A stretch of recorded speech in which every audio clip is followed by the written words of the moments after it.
is up, everybody, and welcome back to another edition of my anime month block of my part of my TV series reviews that I've been wanting to do. And this week, I'm looking at possibly one of my beloved anime shows that turned me into a fan. That is Inuyasha. Oh, holy hot damn! This is such a good classic, and of course, every time I think of Inuyasha, I think of the Toonami block / Adult Swim on Cartoon Network. Literally this show actually believe it or not, that whole block on Cartoon Network really turned me into a fan of that as well as anime and this show. So there's a lot I can hold account to when it comes to Toonami. And spoilers ahead, I will be reviewing another show that originated on Toonami later this week. So anyway, what can I say about Inuyasha? After 7 seasons, 4 movies, which I decided to omit them for the sake of this review, since those are movies. This is the television show I want to focus on. It still is amazing. It's still classic. All the good feels. It's a good story. It's just great. I really love it. And for those of you that are not familiar with Inuyasha, stop this movie right now, because you don't consider yourself an anime fan if you have not seen this goddamn show. But anyway, to put it in a nutshell, Inuyasha is about a half demon who actually slash that. It's about a high school girl named Kabugome. Somehow she falls into a time warp in her backyard while at the bottom of her well in her family's home in Japan, and she wakes up in the I forget what the name of the period is in it's essentially part of feudal Japan, where she discovers this guy Inuyasha, who's a half demon pinned to a tree. So she frees him, and they go off on an epic adventure to find the Shikon Jewel. I believe I pronounced that right. After so many episodes, I feel like I gotta remember how to pronounce some of these names.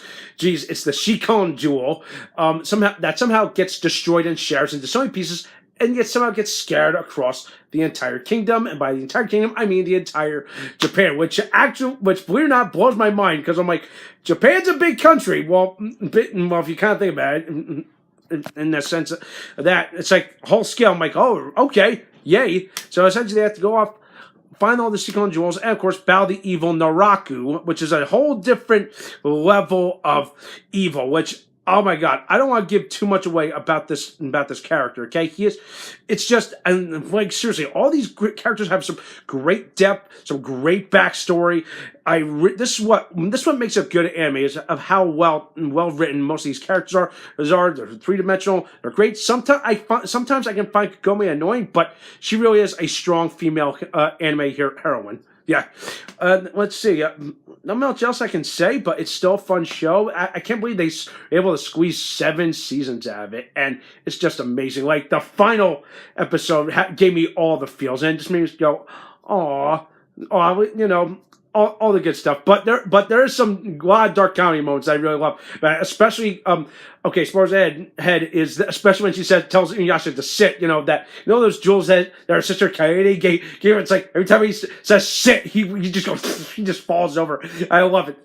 What episode? I forget which one it was. I think it was from season 2, where you can tell she's upset with Inuyasha. So she pushes him onto the drum bench, and he's like, don't you? He goes, Inuyasha, sit, and not only does he fall, he crashes the bridge.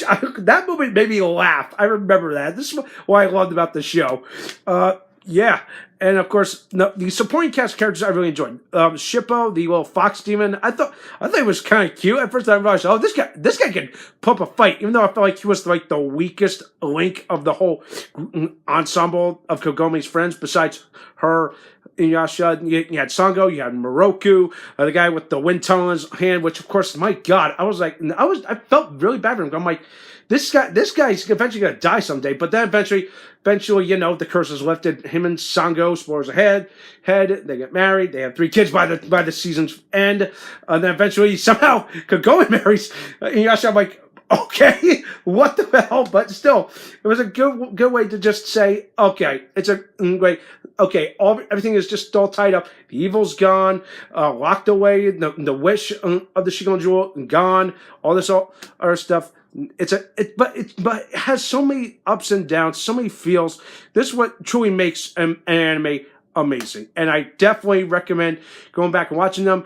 As for the movies, is another story. It's another can of worms, but what I understand is they do follow a lot of the show. They of continuing storylines from certain movies. I mean, from certain episodes. Like I believe the first one, it's Reflections Across Time. I can't pronounce it, but yeah, it's essentially kind of like just I feel like it bridges the gaps between one season and another, and I think so. But that's a story for another day.